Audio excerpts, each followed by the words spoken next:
All right, people starting to roll in. Give it a couple minutes. Make sure we get up to close to 10 where we expect, 10 to 15. And if anybody has time, please start posting questions, thoughts, whatever's on your mind. I think this is the last week. I think this is the last week of the official course, and obviously I'll be available for questions afterwards. But this will be the last formal office hours, so good time to get those questions out there. Whatever's on your mind, anything the business is running into, anything that you're thinking about for the future, next steps, anything at all that's on your mind.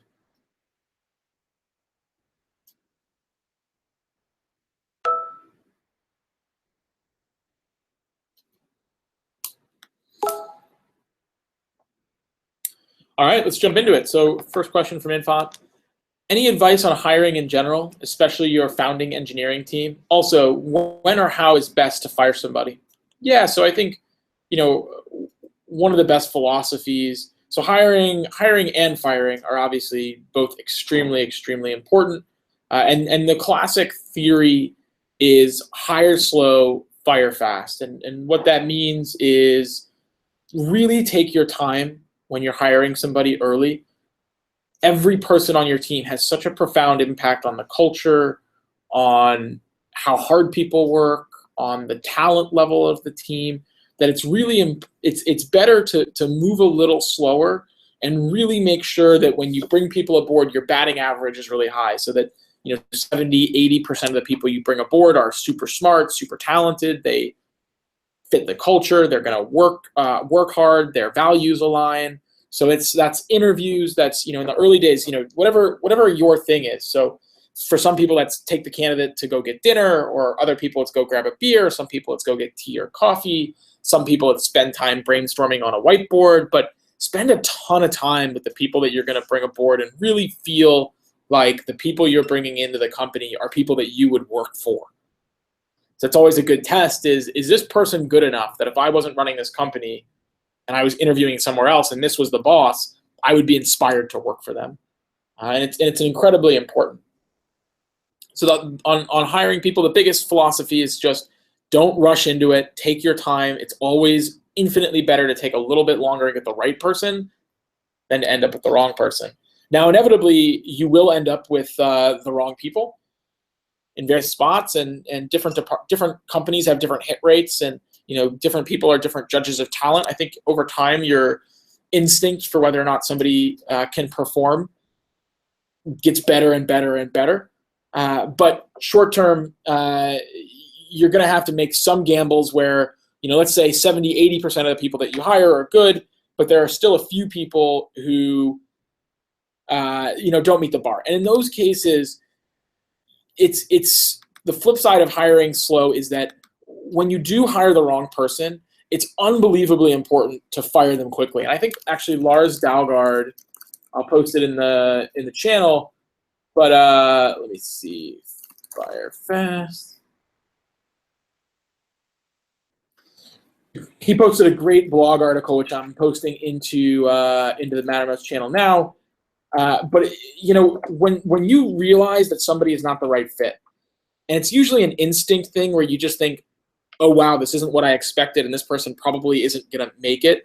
What I can tell you is that in my experience and almost everyone's experience that I've talked to, people, if it's not a fit early, it almost never becomes a fit. And so it's extremely important to fire somebody quickly. And that's for a variety of reasons. And I think Lars does a really eloquent job of explaining why in that article. But a big one is honestly the credibility of your team. The moment that you realize that the person that you hired into a position is not great, or is below the talent bar, or is a cultural mismatch, or they're not working hard enough, your entire team knows, right? You've got smart people working around you, and they all know. And when you don't take action on problems in your business, personnel problem in this case, you lose the credibility of your team.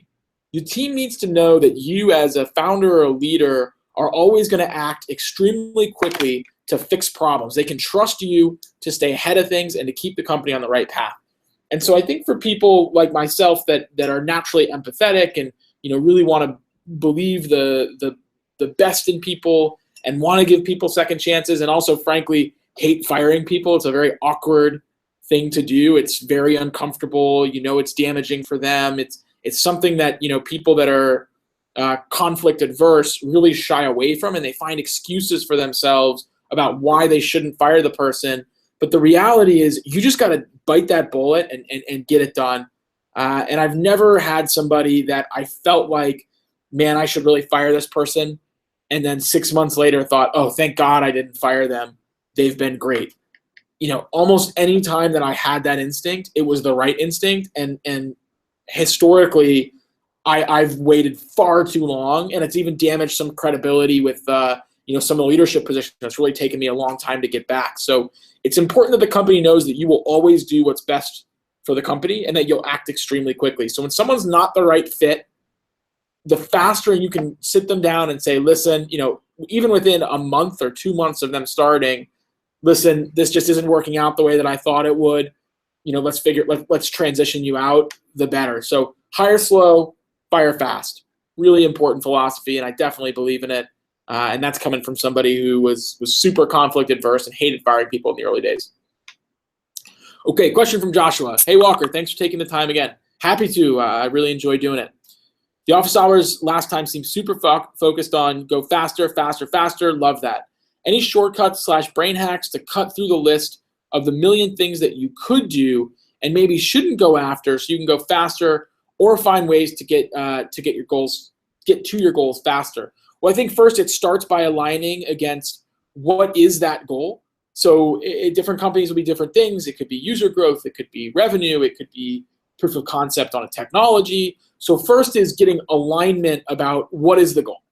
Once you have alignment on what is that goal, it's a little bit of instinct and magic, but almost always the way to get to a goal is, whether it's revenue growth, whether it's user growth, whether it's some form of MVP technology done, is to focus on doing a small number of things extremely well, as opposed to doing a large number of things at a mediocre level. So I'll give you an example that's specifically around user growth.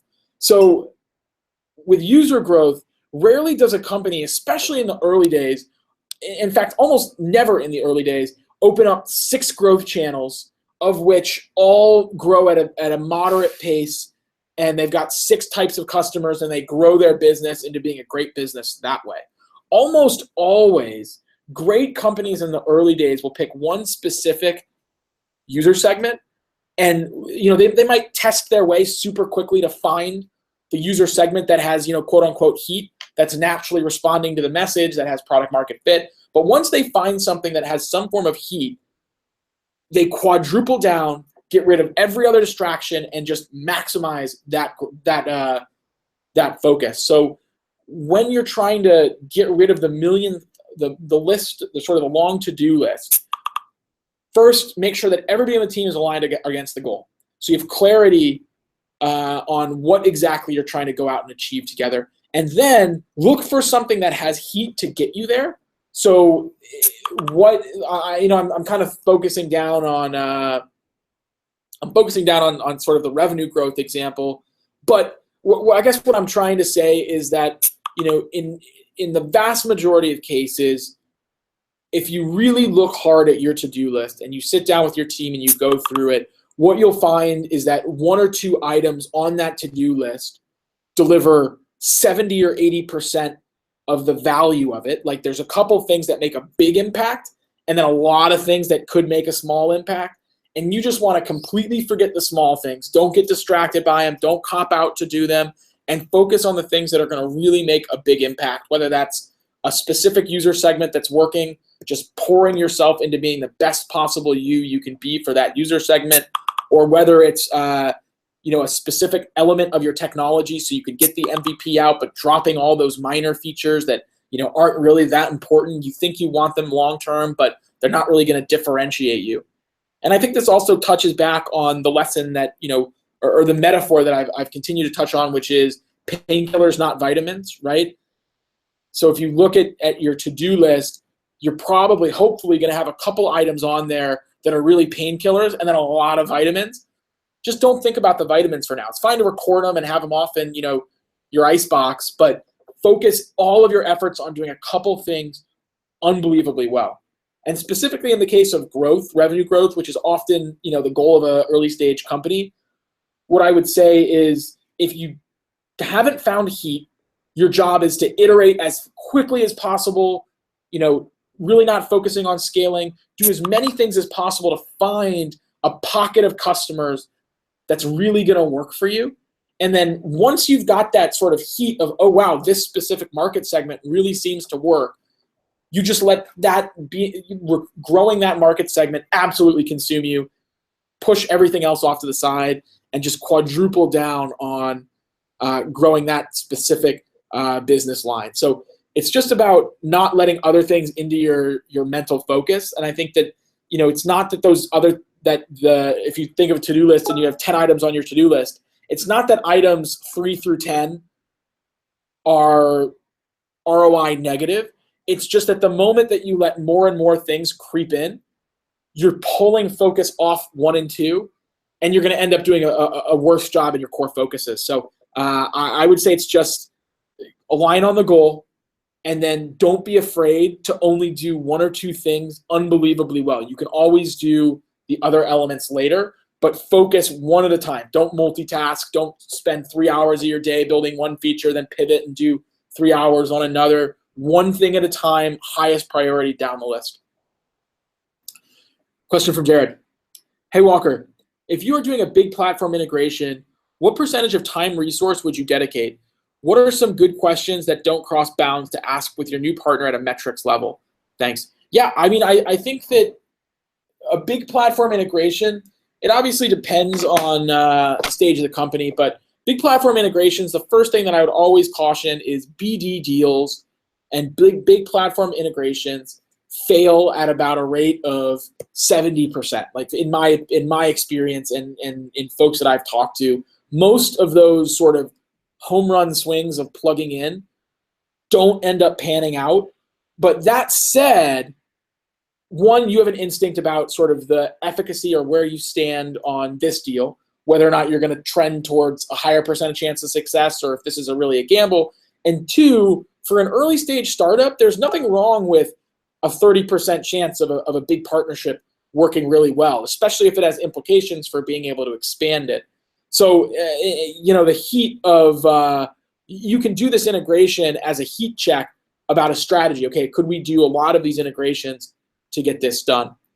In terms of, good questions that don't cross bounds, any performance metric on the success of your partnership, of your integration is valuable. Usage, internal feedback, anything there. What a partner is probably not going to want to share are things like, their numbers that are outside of this particular integration, etc. But anything that gives you data on how your integration is performing, you really want them to share that data because that data helps you adjust, iterate, and move on to figure out what the best next path is, whether that's signing more integrations, focusing on a slightly different customer based on those results. So don't be afraid to ask for any metrics related to your integration, and most partners should be willing to share them.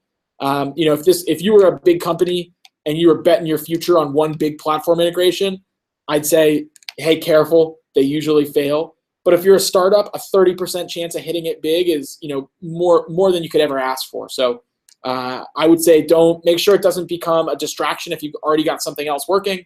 But if you see this as the first customer in a potentially scalable list, just go for it, figure out if it works, and then iterate based off of the metrics and the results of the program.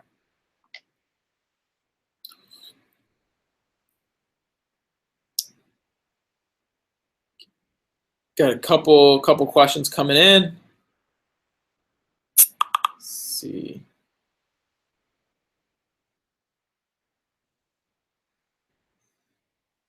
Anybody else have anything?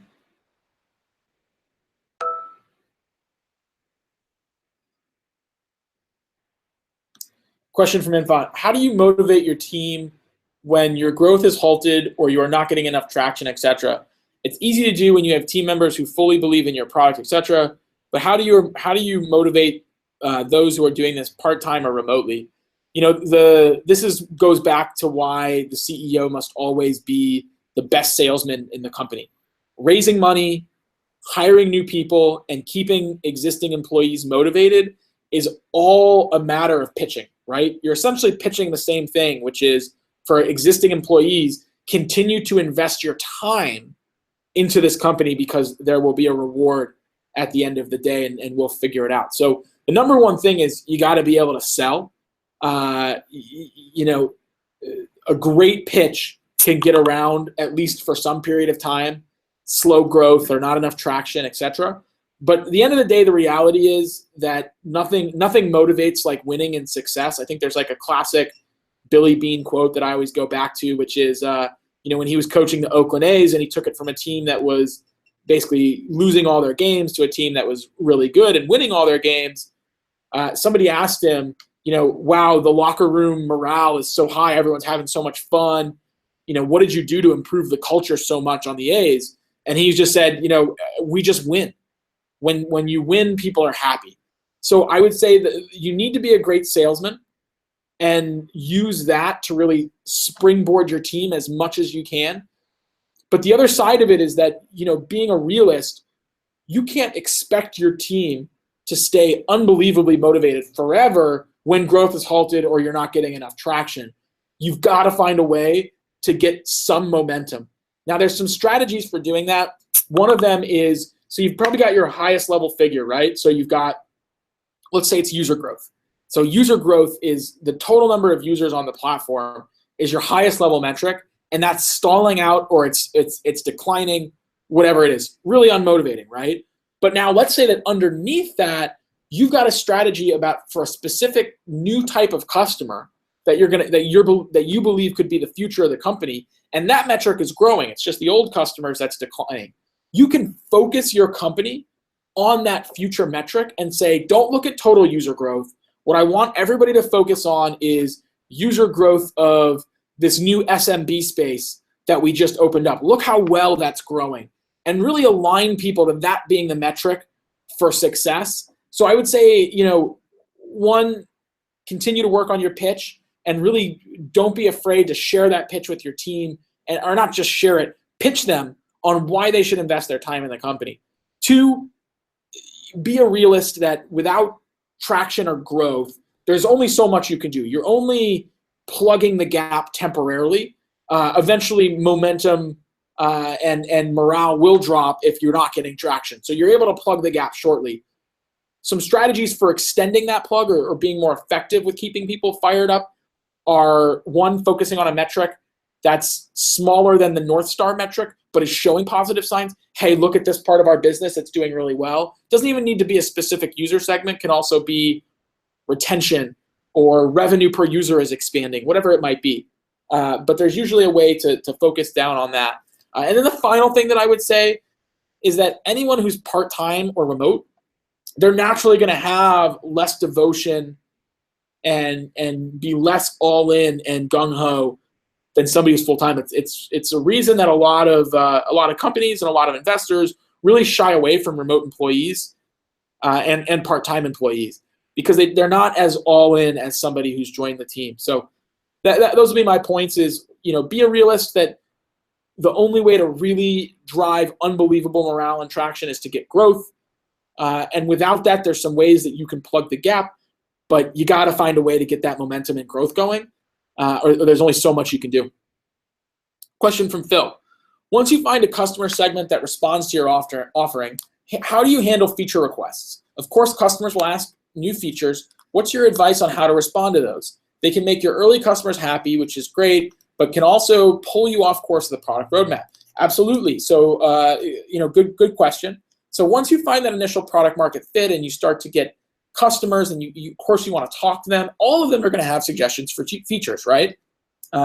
So a couple things. One is make sure you talk to a fair number of customers. In fact, if you can, talk to all your customers, depends how early you are, etc. But make sure you're talking to lots of people and record all of their results. Make sure they understand that they're being heard. Give them the time and respect. Don't make it feel like they're throwing things into a black box and you don't care. Get all those requests in, though, from a number of different sources. And what you'll start to see is repeats. You're going to see the same things requested over and over and over again. And that's starting to be some pretty strong signal that there's something there. And then your job as a CEO is to say, okay, they're asking for this super specific thing, but what does that really mean? I'm trying to think of an example for Teespring. Okay, so one of the things that we're doing on Teespring right now is automatically listing, I'll take it a step back. So one of the things that people asked for on Teespring is, hey, can we get an automated advertising engine because we don't know how to do advertising, right? And now building an automated advertising engine is a pretty momentous task. Like, getting that done is if somebody could build an automated advertising engine that could sell any product, they're going to be worth a lot more than what Teespring is worth today. And you'd probably ditch the Teespring model because you've got, literally a cash generator. So we knew that wasn't possible. But what's the underlying, what are they asking for underneath that? What they're asking for underneath that is help me sell my product, right? So you can extract what the core of what they're asking for actually is, and then think, okay, we've had a ton of people ask for these various things. Underlying it is they just need help selling. What is the biggest thing that we can do to help them sell?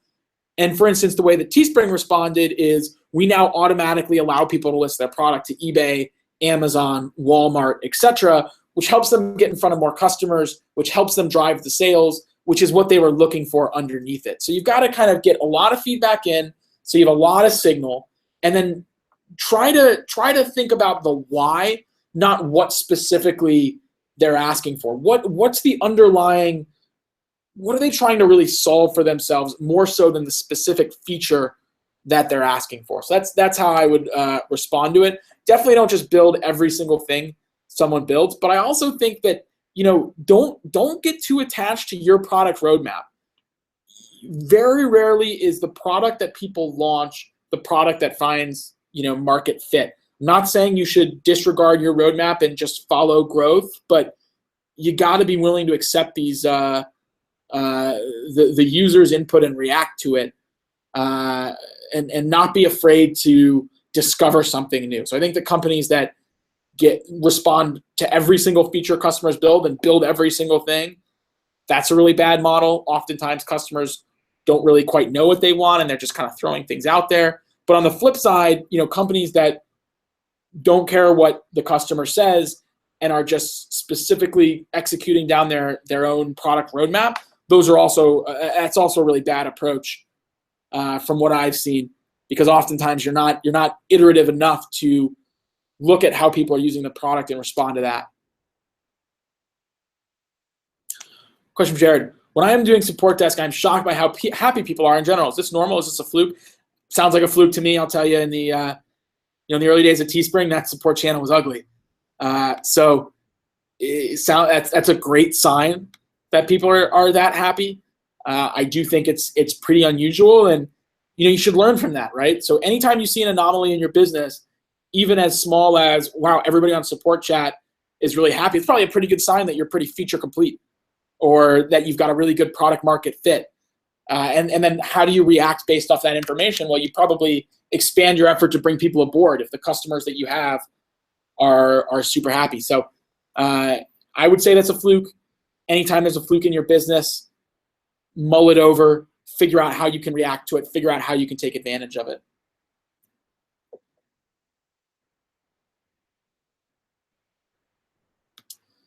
Right.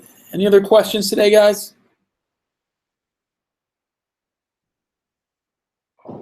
Question from Adam. Do you have any thoughts on how to be a better salesman? Products are constantly iterating, and I myself am not 100% sure what it will ultimately look like. How do you pitch your idea more effectively when the idea is not that simple? Well, every idea, for every beautiful, eloquent pitch, it started as an absolute mess of a pitch, right? It takes a long time to get to the elegance that you hear someone like Facebook or Airbnb or any of these big companies, any successful company get to. And a lot of it is simply iteration, right? So if you have your company today, you've got all sorts of people around you constantly, whether it's a friend going to get a drink, whether it's your Lyft driver, whether it's family, whether it's employees, whoever it is, go and just pitch the company to them and watch how they respond. Listen to the questions that they ask.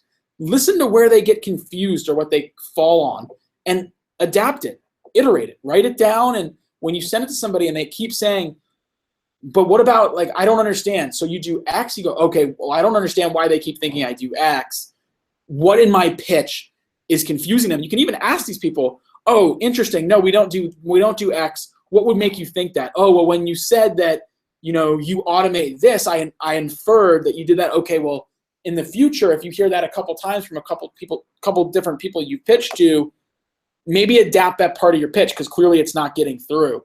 So always try to, one, really understand the most basic iteration of your company, the why people are using it, not what specifically you're doing. So I think great pitches really speak to the underlying motivations of the users, as opposed to, specifically exactly what they do. So, Uber's mission statement is transportation as reliable as running water, right?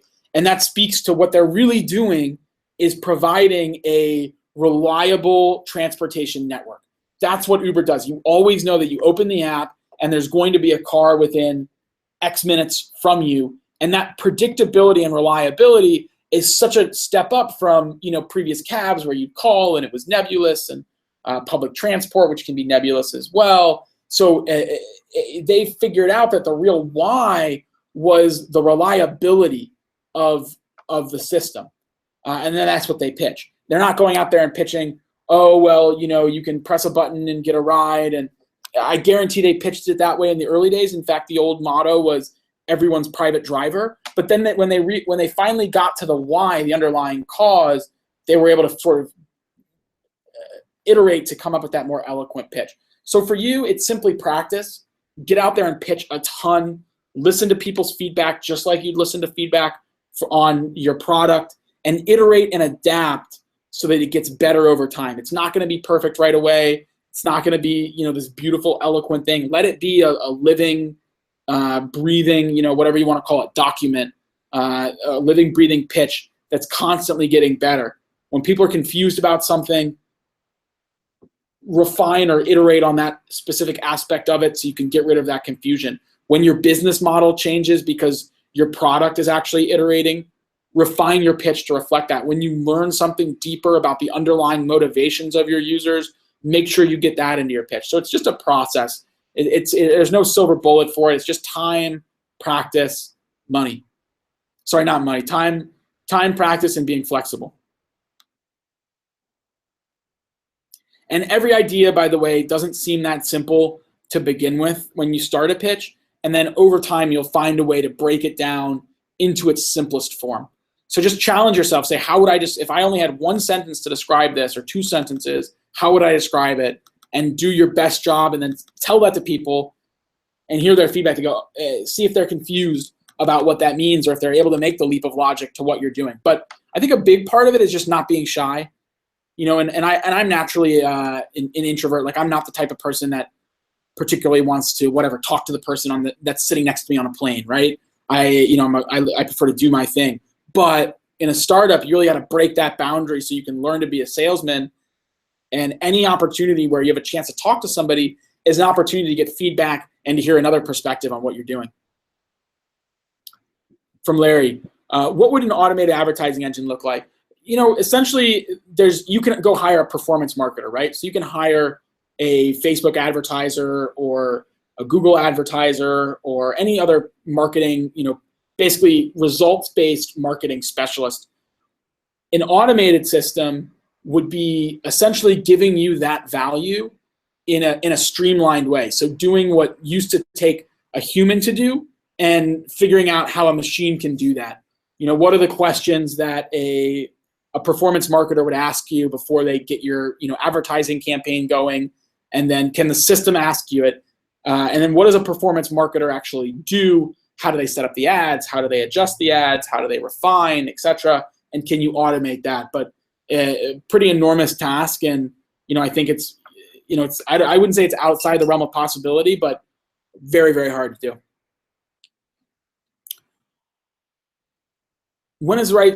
Question from Infant. When is the right time to actually reach out to investors? I have read/heard so many answers on this. What's your opinion? So I think, again, there's two ways to get investment or get into YC or really anything. So one is you have to know people. It's the sad truth of the industry is you have to either know the right people or have been successful in the past. So if you started a previous business and sold it, then you've got a great leg up. Or if you held a premium position like head of data at Facebook, you've got a huge leg up and you can raise money without results. Or if you happen to have gone to school with somebody who's now a major angel investor, you've got a leg up. So the one side of it is if you know somebody and you have that network, you can raise money without results. And you can probably infer what the other side of it is, which is you have to have results. If you don't have any credibility, which I didn't have when I got started, which the vast majority of us do not have, we don't know people, then the way to get people's attention is to really deliver results. And for me, I think results from a fundable basis is essentially 30 to 40% month-over-month growth for 3 to 4 months in a row. That's where I think people really perk up and they're willing to invest in something where the founder doesn't have any credibility. But I would say if you don't have either of those, if you don't have the network already, somebody or you have a reputation, or you don't have 3 or 4 months of great growth, you're going to have a hell of a time fundraising anyway. And so I would say it's probably not the right ROI for your time. Now, there are things to do in advance of actually really aggressively trying to raise money, which is, trying to get a little bit more into the first camp of trying to develop that network. So one strategy that I always recommend is find VCs or people who are, other founders, anybody who does have a network, and ask them for advice. See if they'll jump on a call or they'll answer an email or they'll get coffee, but start to build that network in advance of the point where you have the results. Or, you can have a little bit of softer results, or maybe you hit the home run and they end up so intrigued that you think you can raise without the results. But I would say you should reach out when you have 3 to 4 months of consistent growth where people could look at this and say, oh, I can see the product market fit. And obviously, if you happen to be somebody that just has an amazing network or past credibility, you can skip that step and you can raise with just an idea. But for the rest of us, raising money with just an idea is, almost impossible. And you really got to have to go start to build your network now, but don't expect to get money until you're able to deliver those 3 or 4 months of 30 to 40% month-over-month growth. Question from Larry. Is it bad for our mission to be something overly ambitious, such as to cure all human disease? I don't, it's not bad, but I think that in the very early stages of a startup, what you might find, you're not going to get eye rolls, right? But what you might find is that by being so ambitious, you can lose credibility in someone's eyes. You get what I'm saying? Like it's an amazing goal. It's unbelievably ambitious. It's something that would change humanity. That can be the internal mission that you share with employees and maybe even on the website, etc. But in terms of actually pitching to an investor, I would be worried that pitching that early, that mission early before you have a ton of results to prove that you've cured one disease, for instance, or helped work towards a cure to one disease, could actually be perceived as their head is not, this person's head is not currently connected to the reality of where their business is. So I love it as an internal mission. That's the kind of mission that, makes people wake up and say, I should go to work today and I want to work here even though I could make a little more over there. So I love it as an internal mission. I think it's powerful. But in terms of an external pitch to investors, you might want to dial it back a little bit just to say, you could even do something to say, our long-term mission is to cure all human disease. We're not shy about what we're doing here. We believe that the talent is already out there coming up with potential cures, and they're just not getting the funding. And so what we're going to do is connect crowdfunding to these amazing minds, and then the end result will be curing human disease.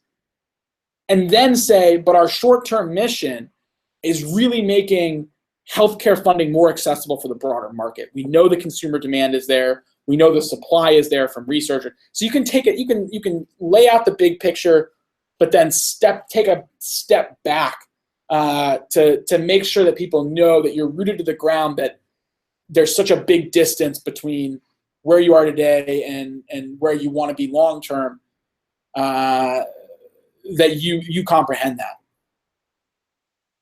Like a great example is if I'll use the Uber. You could use Facebook. You could use anything, but if you looked at Uber in the beginning, very early, right? And somebody comes and they says, "Oh, you can call a fancy limo with your unreliable smartphone, and it takes like 15 minutes to show up." And they came into an investor pitch and they said, "We're building transportation as reliable as running water." You'd look at that and you'd say, there's so far to go from where you are today to there, that, and they didn't talk about sort of the steps to get there. They just pitched it as that huge picture. You'd lose a little credibility. So same thing with Google's mission of sort of making all the world's data accessible. In the early days of Google, if they walked into your office and said, "Hey, we want to raise money from you. We're going to make all the world's data accessible," and it was this search engine, you'd say, "What are you talking about? You build a great search engine." So I would just say internally, those are the types of things that get people excited about being where they are. But to an investor, pitch the big vision, but make sure they understand that you realize that there are a number of steps between where you are today and getting there. Question from Talisa. Do you have any helpful tips on negotiating in terms for VC funding and expectations seed round? Yeah, it's really tough. It honestly depends really heavily on your city, weirdly enough. I think seed rounds in Silicon Valley are unbelievably rich from the perspective of really entrepreneur friendly. Like a lot of seed rounds are, 3 million would be almost a minimum, which is crazy when you think about a business just getting off the ground and, it being worth $3 million just as an idea. But that's just the Silicon Valley philosophy. And for instance, most of the companies that go through Y Combinator, they'll finish up and they'll get a valuation of, a mid-range valuation out of YC would be like 8 to 10 million. And then the sort of top 10% will get closer to 12 to 20 million. Top, 1 or 2 will get in that $20 million valuation range with really no connection to reality in terms of revenue or anything like that. But just, investors are willing to speculate. They don't really care about the difference between, investing $200,000 or $2 million to get 10%. They're really looking for the company that's going to 100x their investment. So in New York, it's worse than Silicon Valley, but it's still one of those upper markets. I would say you could expect that $2 to $3 million range for a good seed round, but don't be shy about pulling a little bit of money in at $1 million or even less just to get that first check in and really go full time and attack it. And then it gets a lot worse for places like Providence and sort of cities that don't have as established tech industry, because they're not going to be as speculative with their valuations. One overall philosophy for raising money, I understand that valuation is important, and it's really it shouldn't be, but it's the measuring stick that a lot of companies measure themselves by, right? Like who's got the bigger valuation. That doesn't really necessarily indicate who's got the better business, but I just don't get too attached to it. I think I'll put it this way. Okay, so early stage of your company, and one company raises at, they sell 10% at 5 million, and another company has a $2 million valuation. They sell 25% to get the same 500K. So $5 million, it has to give up 10%. and the other company has to give up 25%. Now that seems huge, right? $2 to $5 million jump. There are so crazy. But if that company sold for, let's say, $100 million or whatever number you want to pick, $20 million, and there was only one other person in the company, okay, so $20 million. One person gets 90% of it, right? And the other person's going to get 75%. So the difference is you sell for $20 million. If you took the $5 million valuation, you'd get $18 million of profit. And if you took the $2 million valuation, you get $15 million of profit. Who is complaining an extra $3 million? So startups are extremely binary from the perspective of they're unbelievably risky, but they either work or they don't. Either make money or you don't. And it's very rarely, unless you do something really crazy, like you sell 70% of the company. But if the delta, as long as you're selling underneath 25% for a major round of funding that gets you to that next order of magnitude, don't hyper optimize for valuation. Don't use that as your measuring stick. Money is fuel. Fundraising is a necessary evil to get, your company going quickly. But, raising money in a big valuation means absolutely nothing. At the end of the day, the only thing that matters is there any liquidity in it at the end of the day, and liquidity ties directly to being a sustainable business. Just because you have a fat valuation means nothing about your ability to actually sell the company for that valuation or even close to go public.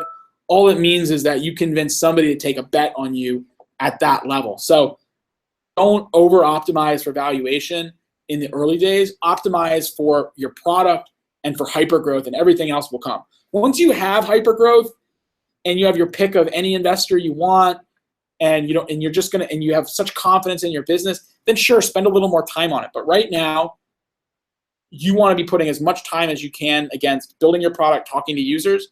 And if that means taking a valuation hit because you're not going to spend as much time negotiating or talking to other people or shopping offers, don't overthink it. It won't matter in the end. It's either going to be really successful or it's not.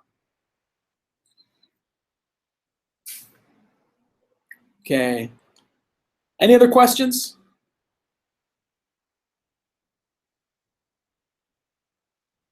Give it a couple seconds before we close up. I'll start to close up now. So yeah, I hope everybody liked this. I wish the groups got small enough where I feel like we could have done video office hours. I guess the only thing that I haven't loved about the program personally is I'd prefer to be able to talk to people and have you talk back. And I'm glad I got to connect with so many people via one-on-ones. But do I like just talking to a screen and reading the chat? I prefer it was a little more personal, but I understand when the group was, when there was 20 people dialing in, that would be a little chaotic. I really do appreciate everyone's time. I'll give my feedback to Sam and the crew on, hey, how can we make it so, the groups are smaller, or there's a way to get more FaceTime with folks, and maybe the one-on-one model is it. And by the way, Mario, feel free to ask your question. I'll answer it as soon as it pops through. But yeah, I really enjoyed it. I love doing this. I think, it's fun for me to live vicariously through other people. I think, investing and advising is a really fun thing to do for a lot of entrepreneurs, because, you get to be involved at a high level and share, some of the adrenaline, but then you don't have to be in the weeds and the grind of what, I know that a startup takes. So I really enjoyed it. I hope everybody else did as well. And I really enjoyed it. I hope everybody else did as well. And I guess what I'd say is I'll still be available on email, and I'm going to stick in the channel. And I know we're going to do, the meetup for folks that are able to make it to the Bay Area for the presentation day. But keep after it. Startups are a long journey, and I think it's a commitment. You got to love what you do, and that's always got to be number one. But if you love this life and you love the risk, it's probably not going to be your first company that succeeds, or your second, or for some people, not even their third. But make sure that you're always learning. You're iterating, you're learning, you're reflecting on the mistakes you've made, strategy, decisions, that you really take it as every day as an opportunity to get better. Whether or not the current company succeeds or not is less important than whether you're becoming a better and better founder, a better and better CEO. I hope your current companies all make it and you're tremendously successful. I'm sure we'll have some success stories from this group, but just make sure that you're iterating and learning and becoming a better leader. So we answer Mario's question. When to pressure an angel to finally sign a check? Suggestions. Yeah, I mean, for pressuring an angel to sign a check, one thing that you should know is the longer a deal takes, the more likely it is to fall apart. So any angel that's started to go, a little bit dark in terms of they're not replying to emails or whatever it is, I would, tell you that's at risk. Normally what you can do is, when you should hit them right when they're really excited, which is, right after the pitch meeting where they decide to invest. And what you want to do is get a verbal confirmation that they're going to invest. So you send through the email. It's called handshake protocol. Say, hey, hey, Walker, as discussed, I wanted to confirm that, you want to invest $50,000 at this valuation. Are we all set? And right at that moment of excitement is the time where they're most likely to say, yep, confirmed. And then you just got to really keep the pressure up to get it done. You don't really want to create fake exploding deadlines in case you get called on your bluff to say, oh, if you don't sign by this date, you're done. Unless that's really the case, in which case go for it. But you never want to be in a situation where you try to bluff somebody out and then they say, I can't sign it by that date. And then the time passes and you're not really willing to walk away. That's a really, tough spot to be in. You lose a lot of credibility. But I would say it's just being super direct and saying, hey, Walker, I really need you to, sign that check. Are we still on? We confirmed. We did confirm. I really want to get this done so I can focus on executing and operating the business. So just keep pressure on. It's supernatural for VCs to stall like that, but you should know that, or angels to stall. But you should know that if it does continue to drag, you should start to discount it from a perspective of it may not ever come through. A lot of times that if somebody starts to go dark, it's a precursor to them completely dropping the deal. So if he's responded to all the emails, you've got verbal confirmation, literally send over the documents to sign. And then don't even ask, hey, are you going to sign? Just say, hey, could you please get the doc signed so that we can move forward, and put pressure there. And then again, if they're going to back out, they're going to back out. There's only so much you can do. You could if they do just go completely ice cold, don't write back, or they tell you, hey, I'm having second thoughts, then you can put the pressure on and say, listen, I understand, happy to meet up and talk, but we did verbally confirm this. So I do feel like this was confirmed. This wasn't speculative. This was just a matter of closing, and we should get this done. So don't be afraid to put the pressure on. They know they usually know that they're doing something wrong. But verbal confirmation isn't enough. You should always get written confirmation because it's just one level up. So next time, as soon as you get the verbal confirmation, send an email right afterwards, letting them know that restating exactly what was just said, and you'll have a really high strike rate there. All right. Thanks, everybody. Have a great rest of your week. I know I'll be seeing a lot of you soon. I'll stick in the channel as long as it's open, so feel free to PM me. And again, thank you so much. It's been a lot of fun, and I hope for a lot of you this is just the start of the journey.